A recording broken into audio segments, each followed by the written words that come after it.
Ce qu'on essaie de faire aujourd'hui, avec la mise en scène du meurtre d'une vache, on essaie de faire en sorte qu'elle se produise devant 3 personnes qui représentent les singes de la sagesse. On essaie de dénoncer un petit peu l'ignorance volontaire du public qui connaît une partie de l'information, qui a l'intuition de ce qui se passe, dans les abattoirs en particulier, mais qui refuse de prendre position, qui refuse d'agir en conséquence, c'est-à-dire d'arrêter de manger les animaux tout simplement.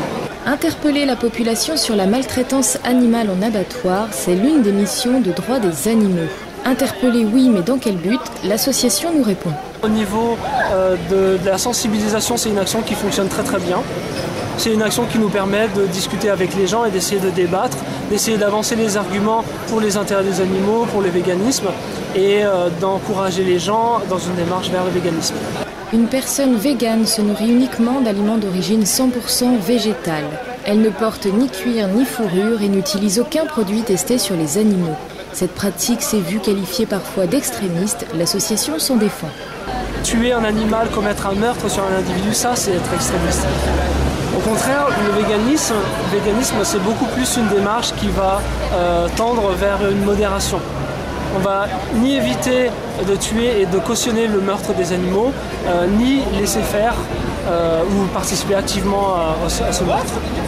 Maintenant, tous les produits 100% végétaux sont vraiment accessibles à la fois sur Internet, dans les boutiques bio, etc. On peut tout à fait arrêter de manger des animaux. On peut commencer à être vegan de manière très très simple et très facile. Il faut évidemment aller à son rythme. Arrêter de manger de la viande, c'est possible, mais les Français y sont-ils prêts ? C'est vrai qu'on ne voit pas forcément tout ce qu'il y a derrière. Moi, j'aime le steak, j'aime le porc. Tu manges pas d'œufs! Putain, nom de Dieu! Tu manges quoi alors? Mais devenir végétalien, pour moi... Oui, mais moi, si je mange pas de viande, je suis pas en forme. Les Dijonnais ne semblent pas prêts à renoncer à leur entrecôte. Rien de surprenant lorsque l'on sait qu'un Français mange en moyenne 97 kg de viande chaque année. Le travail s'annonce difficile pour changer les habitudes alimentaires en France, premier pays consommateur de viande en Europe. Une chose est sûre, c'est un sujet qui fait débat. Chez nous, pour certains aliments, il n'achète pas sans le